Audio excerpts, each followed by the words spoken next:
آقا فصل زمستون و چالشاش پراید داری، بخاریش کار نمیکنه، هم خودت یخ میزنی، هم شیشه جلوت بخار میکنه، هم اگه افسر نگهت داره جریمت میکنه. بیا بهت بگم چیکار کنی. 3 مرحله داره. ببین اگه بخاریت کامل کار نمیکرد، در جویدوزشو باز کن. این فیوز به احتمال زیاد سوخته، فیوز 15 آمپر.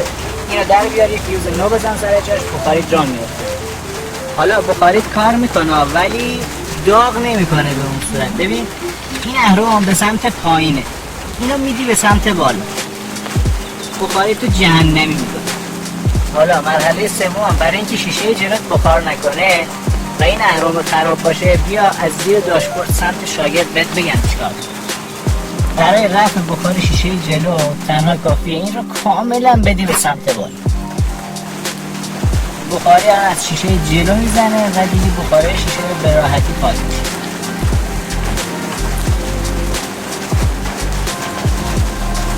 برای جلوگیری از بخار کردن شیشه جلوی ماشینتون توی فصل زمستون و بارش‌هایی که صورت میگیره، این قابی که دارید میبینید بهترین نوع تنظیمه. فرقی نداره نسخه دیجیتالی باشه یا دستی باشه.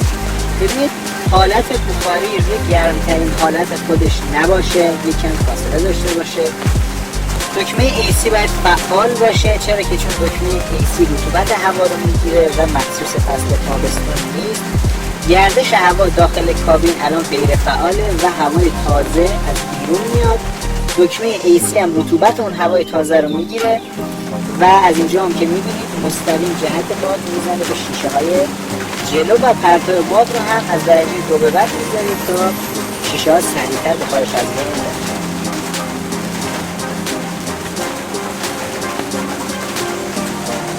آموزش جعبه فیوز پراید از چپ به راست. 1. فرق بکن شیشه جلو. 2. فرق بکن عقب. 3. چراغ مهشکن. 4. فن رادیاتور. 5. فن تهویه داخل کابین. 6. بالابر شیشه. 7. خون بنزین. 8. کیلومتر شمار. 9. گرم کن شیشه عقب. 10. چراغ ترمز رو. 11. فلاشر ساعت. 12. سیستم صوتی. 13. چراغ راهنما. چراغ جلو. 14. ماهد کنترل موتور. 15. فندک آنتن ساعت. 16. قفل مرکزی درها.